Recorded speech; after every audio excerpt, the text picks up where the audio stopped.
Bienvenidos a todos, les doy a este espacio de agua de vida eterna del canal del Ministerio Internacional Patmos.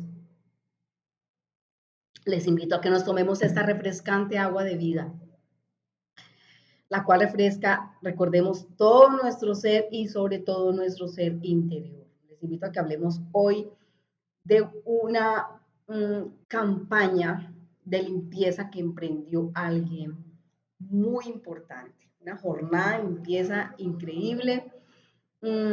Para ello, pues, segunda de Crónicas, capítulo 29 y capítulo 30, los cuales nos hablan de un hombre llamado Esquías, de un varón sin duda alguna, un varón de Dios, un hombre que emprendió una limpieza necesaria en el pueblo de Israel, ¿no? Las condiciones cuando llegó al reinado no eran las mejores, su antecesor, pues no, fue su padre, no hizo las mejores cosas para Dios, por lo tanto, a él le toca emprender esa jornada, ¿cierto? Que yo pienso muy seguramente no fue fácil llamar al orden, no fue sencillo empezar a limpiar, ¿cierto? A restaurar, sobre todo a restaurar digamos, la búsqueda de Dios, el culto a Dios en aquella época. Por eso nos dice el verso 3 cuando lo leemos, que abre y repara las puertas. Mire cómo estaba el templo de Dios, el lugar de adoración. Digamos que un templo era un lugar de adoración, pero hoy podemos hablar de nuestro templo como de nuestra vida, aún de nuestra familia. Nuestro hogar es un lugar de adoración. ¿Cómo está ese lugar? Este hombre abre y repara las puertas. No solo estaban cerradas, sino pues dañadas también. Y empieza allí desde el versículo 3 a llamar al orden. Pues a quienes, a todos los que tenían, a su pueblo, especialmente al pueblo de Dios, y todos los que tenían, y todos aquellos que tenían que ver con restaurar el culto a Dios o celebrarlo, ¿cierto?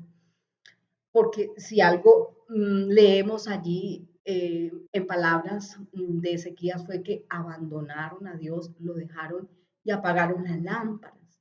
Entonces, ¿se imaginan ustedes cuando él llegó y vio todo eso, pues cómo se puso? Pues muy triste, porque ya no había, ya habían dejado de hacer lo que agradaba a Dios, ya no quemaban más incienso que en aquella época obviamente para el pueblo de Dios era algo muy importante y sagrado.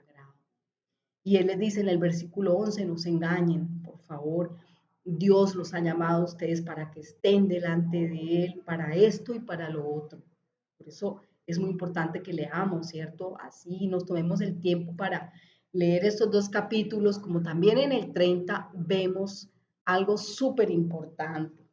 En el 30 hubo celebración, hubo fiesta, pero no hubo cualquier fiesta, ni tampoco cualquier celebración. Ellos celebraron la Pascua, ¿cierto? Y pues la Pascua tiene que ver con, al día de hoy, con la persona de Cristo también. Si leemos el verso 18, dicen, algunos no se habían dispuesto. Bueno, hay de todo en la casa de Dios, ¿cierto? Hay quienes habría en aquella época quienes estarían muy contentos, ya lo vamos a leer, felices de que se haya emprendido tremenda obra que emprendió Dios, no un ser humano, porque un avivamiento o un despertar, digamos, espiritual a nivel mundial, a nivel de los países, a nivel de las familias, incluso a nivel individual, no es obra de hombres. Yo pienso que no hay una receta para que esto ocurra. Sencillamente las condiciones eran lamentables, pero Dios empieza a actuar.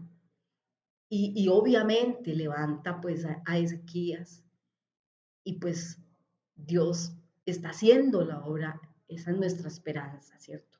Nuestra confianza, que a nivel mundial, el estado de la iglesia de Cristo, pues Dios está haciendo la obra, aunque muchos ya hayan perdido la esperanza y aunque muchos digan ya no hay nada que hacer, para nada, no digamos eso porque Dios obviamente tiene el control.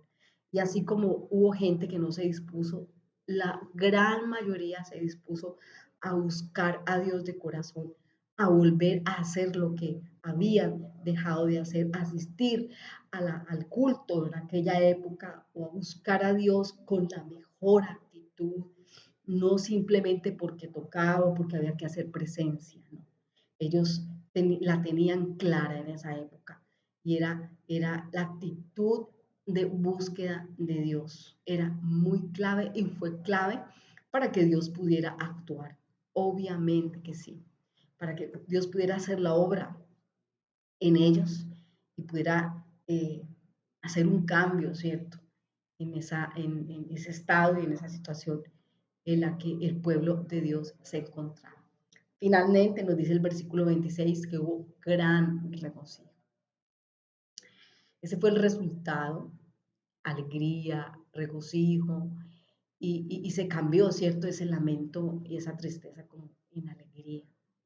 Entonces, queridos oyentes, quiero dejarles esa reflexión a ustedes, agradecerles su atención, sus comentarios, el suscribirse a este canal, el dejarnos el like y poder llegar cada día a más personas.